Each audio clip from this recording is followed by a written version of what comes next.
요즘 경제도 어렵고 또 외교도 어렵다 그런 말들을 참 많이 합니다. 어떤 분들은 위기다, 국가적인 위기다 이런 말하는 분들도 있습니다. 하지만 정치인들은 죽기 살기로 싸우고 있습니다. 밀리면 끝이다, 죽이지 않으면 죽는다 이런 생각은 우크라이나 전쟁터만의 모습은 아닌 것 같습니다. 예수님이 입성하신 예루살렘도 그런 생각으로 가득했습니다. 그런데 예수님은 그 예루살렘을 나귀 새끼 타고 입성하십니다. 가장 겸손하고 가장 순종적인 모습입니다.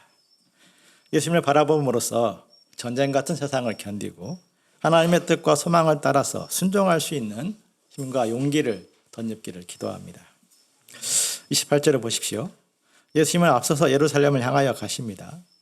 이제 예루살렘에 올라가면 고난받고 죽임당할 것을 알면서도 토살장에 끌려가는 짐승처럼 마지못해서 어쩔 수 없이 올라가는 것이 아니었습니다. 확신을 갖고 당당함을 갖고 예루살렘을 향하여서 하나님의 사람으로서 확신 있게 올라가셨습니다. 그러다가 감난산 벳바게와 베다니에 가까이 왔을 때였습니다. 제자 중 둘을 보내며 말씀하십니다. 30절 31절을 보십시오. 한번 같이 읽어보시겠습니다. 시작. 이르시되 너희는 맞은편 마을로 가라. 그리로 들어가면 아직 아무도 타보지 않은 나귀 새끼가 베어 있는 것을 보리니 풀어 끌고 오라. 만일 누가 너희에게 어찌하여 끊으냐 묻거든 말하기를 주가 쓰시겠다 하라. 나귀 새끼를 풀어 끌고 와라.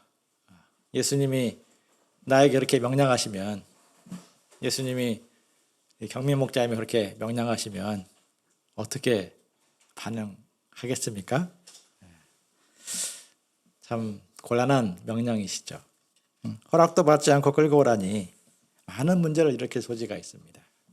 차라리 사오라 혹은 빌려오라, 나귀 새끼를 빌려오라 이렇게 말씀하시면 Yes sir 하면서 막 달려갔을 것입니다. 그런데 풀어서 끌고 오라니 영락없는 도둑놈으로 몰릴 수가 있습니다. 만약 주인이 도대체 뭐 하는 짓이요? 따진다면 그 답은 주가 쓰시겠다 하라. 이렇게 답까지 가르쳐 주었습니다.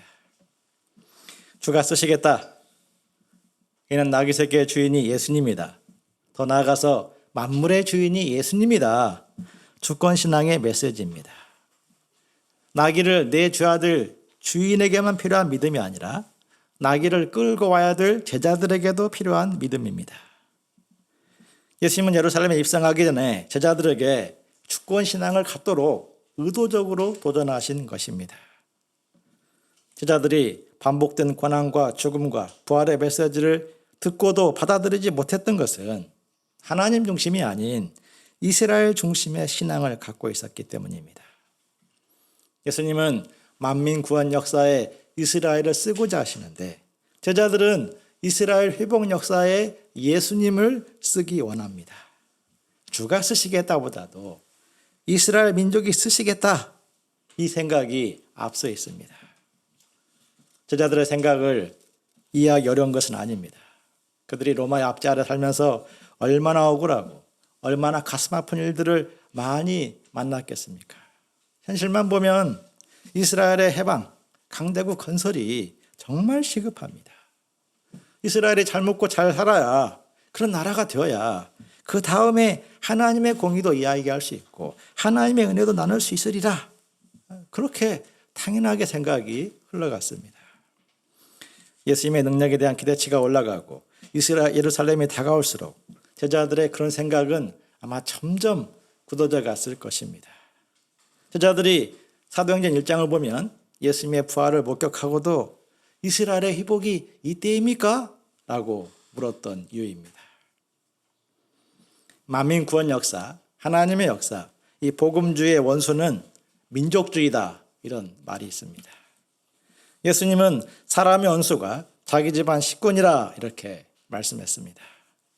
하나님의 뜻을 앞세울 것인가, 사람들의 소원을 앞세울 것인가, 둘이 같이 딱 나란히 가면 좋겠는데 충돌하는 경우가 더 많습니다. 하나님의 뜻을 앞세우면 사람들의 소원대로 살 수가 없고, 사람들의 소원을 앞세우면 하나님의 뜻대로 살 수 없는 딜레마에 부딪히게 됩니다. 예수님이 아무든지 나를 따라오려거든 자기를 부인하고 자기 십자가를 지고 나를 쫓을 것이니라 말씀하신 이유입니다. 하나님께 쓰임받는 사람들을 보면 하나같이 이 주권신앙의 싸움에서 승리했습니다. 마리아는 그리스도를 잉태하는 하나님의 뜻에 순종하기 위해서 요셉의 사랑받는 아내의 꿈을 뒤로 미루었습니다. 그녀가 성모로 쓰임받을 수 있었던 믿음의 고백이 그러합니다. 주의 여종이 오니 말씀대로 내게 이루어지이다. 자신을 주님의 여종이라고 먼저 표현했습니다. 누가복음의 처음은 이 마리아의 순종의 고백으로 시작했고 누가복음의 마지막은 예수님의 순종의 고백으로 끝을 맺습니다. 예수님이 하나님의 뜻에 순종하기 위해서 자기 생명을 대속제물로 드리기 위해서 예수님은 겟세마네에서 간절히 기도했습니다. 아버지여, 만일 아버지의 뜻이거든 이 잔을 내게서 옮기시옵소서. 그러나 나의 원대로 마옵시고 아버지의 원대로 되기를 원하옵나이다. 마리아, 예수님 같은 특별한 인물들만 그런 것이 아니죠. 우리 가운데 많은 선교사들이 주께서 쓰시겠다 하나님 부르심에 순종하여서 자기의 꿈, 가문의 꿈을 뒤로하고 선교사로 나갔습니다. 어떤 분은 정치 권력에 갈 수 있는 꿈을 밀어내고 어떤 분은 안정적인 미래를 밀어내고 나갔습니다. 아프리카나 제3세계에서 수고하는 선교사들 중에는 고개가 숙여질 정도로 고난받고 수고하는 분들이 있습니다. 하나님의 나라는 주가 쓰시겠다는 말씀을 앞세운 자들을 통한 그러한 역사입니다. 신앙의 핵심은 구원받고 현실 문제 해결받고 마음의 평안을 누리는 것으로 끝나는 것이 아닙니다. 거기에서 시작하여 하나님의 주권을 따라가는 삶을 살고자 기도해야 됩니다. 하나님의 뜻보다도 자기 소원을 중심으로 사는 것이 당장에는 지혜롭고 현명한 것처럼 보이지만 결코 그렇지 않습니다. 주님의 뜻에 순종하여 수고하고 헌신하는 삶만이 결국 남는 인생입니다. 하나님은 그들에게 하나님 나라의 비밀을 드러내시고 그들 가운데 성령의 열매로 복 주시는 분이십니다. 주가 쓰시겠다 주권신앙을 품고 살아가는 자들이 되기를 기도합니다. 35절을 보십시오. 제자들은 나귀 새끼 위에 자기들의 겉옷을 펼치고 예수님을 태웠습니다.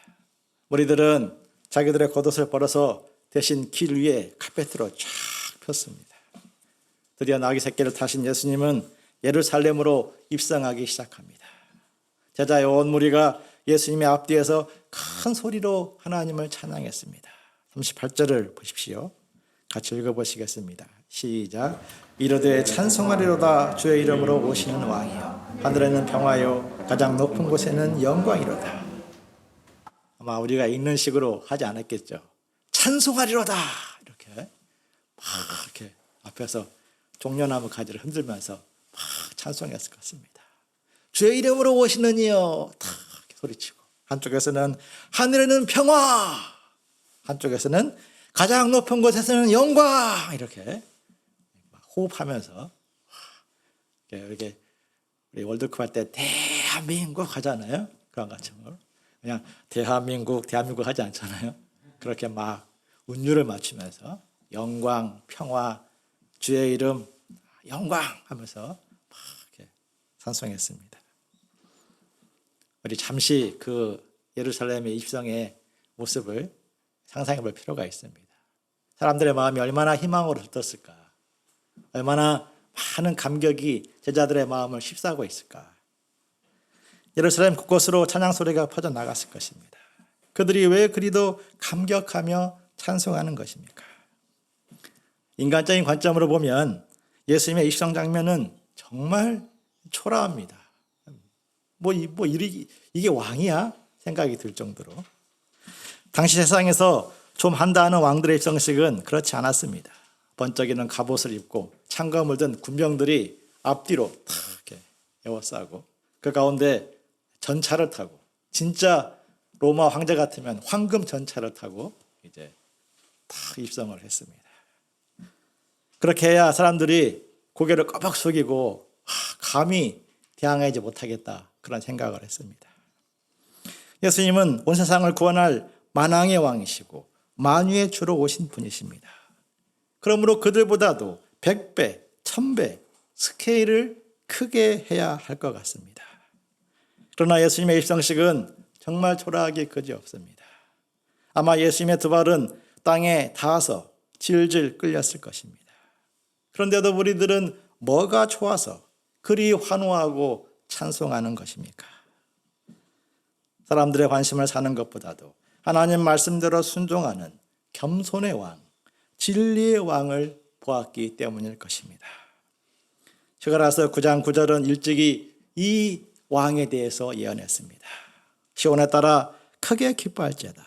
예루살렘에 따라 즐거이 부를지어다. 보라, 내 왕이 내게 임하나니 그는 공의로우시며 구원을 베풀며 겸손하여서 나귀를 타나니 나귀의 작은 곳 곧 나귀 새끼니라. 나귀는 평화를 상징합니다. 아직 아무도 타보지 않았다는 것은 하나님께 드려지기에 합당한 순전한 것을 상징합니다. 타보지 않은 나귀 새끼를 타고 입성한 것은 예루살렘에서 대속 제물로 드려지는 그리스도를 예고하는 것입니다. 예수님은 하늘과 인간 사이의 평화를 주시기 위해서 대속 제물이 되십니다. 예수님은 당신의 죽음으로써 하나님께 영광을 돌릴 것입니다. 예수님을 따르는 무리들이 이 모든 의미를 다 보고 환호했는지는 모르겠습니다. 다만 확실한 것은 겸손하신 그리스도, 하나님 말씀대로 순종하는 그리스도가 희망이 되었다는 것입니다. 세상의 권력자들은 조금만 힘을 가져도 갑질을 부리고 존재감을 과시합니다. 그러나 예수님은 죽은 자를 살리고 광풍을 잠잠케 하는 능력자인데도 철저히 하나님 말씀에 순종했습니다. 공생의 초기 마귀의 시험을 물리친 그 시절만 그런 것이 아니었습니다. 공생의 마지막 진짜 모든 능력과 인기가 정점에 이른 그 순간까지 예수님은 겸손히 하나님 말씀에 순종했습니다. 겸손의 주, 순종의 주 예수님을 찬양합니다.